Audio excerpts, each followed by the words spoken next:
Number 3, একটি ঝুড়িতে অনেকগুলি কমলালেবু রাখা আছে।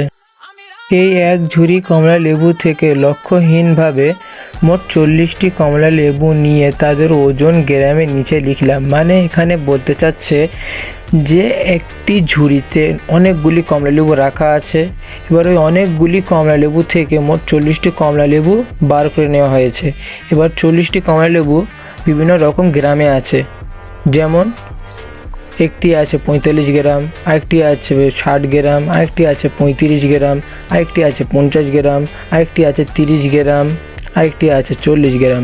এমন করে মোট 40টি কমলালেবুর ওজন দেওয়া আছে।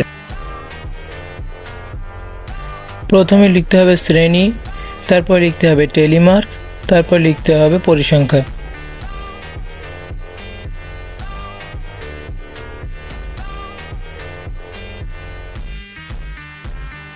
শ্রেণী মানে যেমন আগের অঙ্কতে লেখা ছিল 1 থেকে 10, 11 থেকে 20 করে লিখতে হবে, কিন্তু এবারে অঙ্কতে এরকম লেখা নেই। তাহলে এই যে 40টি লেবু আছে ওর মধ্যে দেখেন সবের থেকে ছোট কোনটা, যেমন লেখা আছে 35, 45, 35, 30, 30 সবের থেকে ছোটো। দেখো 30 না কোনো ছোটোই নেই, তাহলে সবের থেকে ছোটো হচ্ছে 30, আর সবের থেকে বড়ো কোনটা খুঁজতে হবে। সবের থেকে বড়ো হচ্ছে 110, 110-এর থেকে আর বড়োই নেই, তাহলে 110 সবের থেকে বড়ো। তাহলে লিখতে হবে 30 থেকে 40, 40 থেকে 50, 50 থেকে 60, 60 থেকে 70, 70 থেকে 80, 80 থেকে 90, 90 থেকে 100, 100 থেকে 110 পর্যন্ত। প্রথমে 45 লেখা আছে, তাহলে 45 নিয়ে একটা ছোটো মতো চিহ্ন দিয়ে দেবো, না যেন ভুলে যাই। তাহলে 45টা কোথায় পাবো? 40 থেকে 50-এর ভিতরে 45 পেয়ে যাবো, ওখানে লিখবো। তারপর 60 আছে, 60টা কোথায় পাবো? 50 থেকে 60-এর ভেতর পাবো, ওখানে লিখবো। এবার অনেকে বলবে যে স্যার এখানে 40, এখানে 40 একই আছে, এখানে 50, এখানে 50 একই আছে, তাহলে যদি এখানে 40 বসে তাহলে এখানে তো 40 বসাবো, কিন্তু না, এখানে 40 বসালে এখানে 41 থেকে 50 ধরতে হবে, এখানে 51 থেকে 60 ধরতে হবে, এখানে 61 থেকে 70 ধরতে হবে, 71 থেকে 80 ধরতে হবে, এরকম করে সব অঙ্ক করতে হবে। 35 লেখা আছে, 30 থেকে 40-এর ভেতরে 35 পাওয়া যাবে। তারপর 50 লেখা আছে, 40 থেকে 50-এর ভেতরে 50 পাওয়া যাবে। 30 লেখা আছে, 30 থেকে 40-এর ভেতরে 30 পাওয়া যাবে। 40 লেখা আছে, 30 থেকে 40-এর ভেতরে 40 পাওয়া যাবে।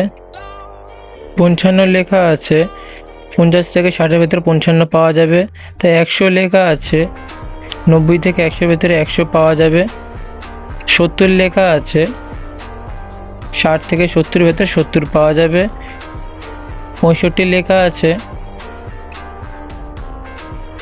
60 থেকে 70-এর মধ্যে 65 পাওয়া যাবে। 100 লেখা আছে, 90 থেকে 100-এর ভেতরে 100 পাওয়া যাবে। 60 লেখা আছে, 50 থেকে 60-এর ভেতরে 60 পাওয়া যাবে। 80 লেখা আছে, 70 থেকে 80-এর মধ্যে 80 পাওয়া যাবে। তারপর 40 লেখা আছে, 30 থেকে 40-এর মধ্যে 40 পাওয়া যাবে। 110 লেখা আছে, 100 থেকে 110-এর মধ্যে 110 পাওয়া যাবে। লেখা আছে, 90 থেকে 100-এর মধ্যে 100 পাওয়া যাবে। 80 লেখা আছে, 70 থেকে 80-এর মধ্যে 80 পাওয়া যাবে। তারপর 275 লেখা আছে, তা 70 থেকে 80-এর মধ্যে 275 বসবে, তাই 2 বসিয়ে দেবো। 110 লেখা আছে, 100 থেকে 110-এর মধ্যে 110 পেয়ে যাব। 85 লেখা আছে, 70 থেকে 80-এর মধ্যে 85 পাবো না, তাহলে 80 থেকে 90-এর মধ্যে 85 পাবো। 30 লেখা আছে, 30 থেকে 40-এর মধ্যে 30 পাবো, 4টে হয়ে গেছে, 5টা হলে কেটে দেবো। তো এইভাবেই সবগুলো করতে হবে।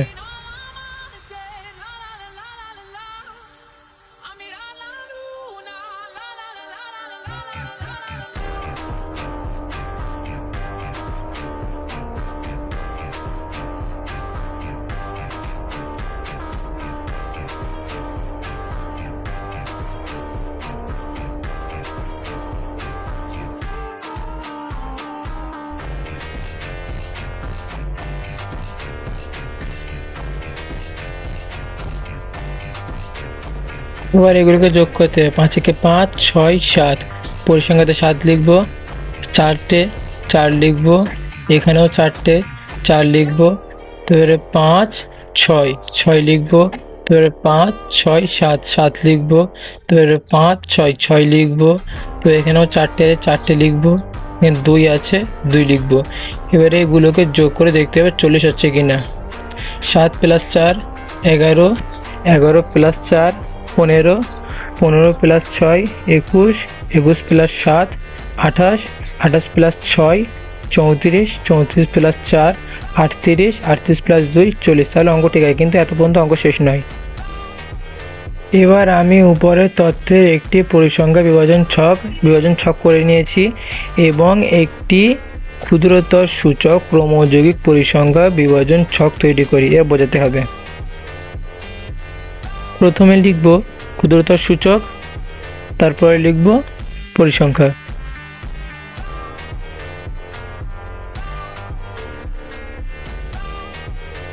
লিখব 30-এর কম। 30-এর কম মানে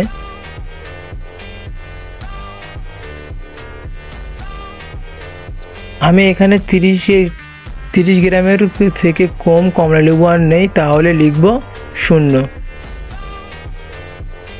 তারপর লিখব 40-এর কম। 40-এর কম কটি লেবু ছিল? 7টি, তাহলে 0 + 7 7টি।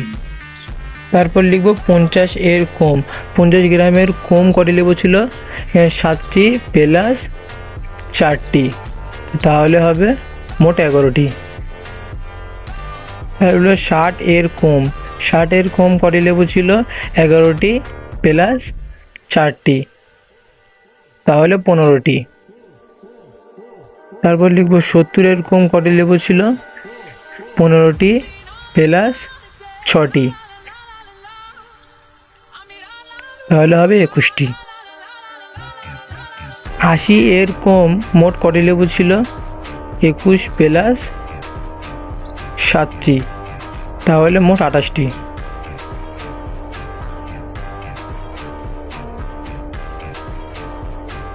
90-এর কম 28 + 6টি সমান 34টি। 100-এর কম কমলা লেবু ছিল? 34টি + 4টি, তাহলে হবে সমান 38টি। 110-এর কম কমলা লেবু ছিল? 38 + 2, তাহলে উত্তর হবে 40। তাহলে অঙ্ক ঠিক আছে।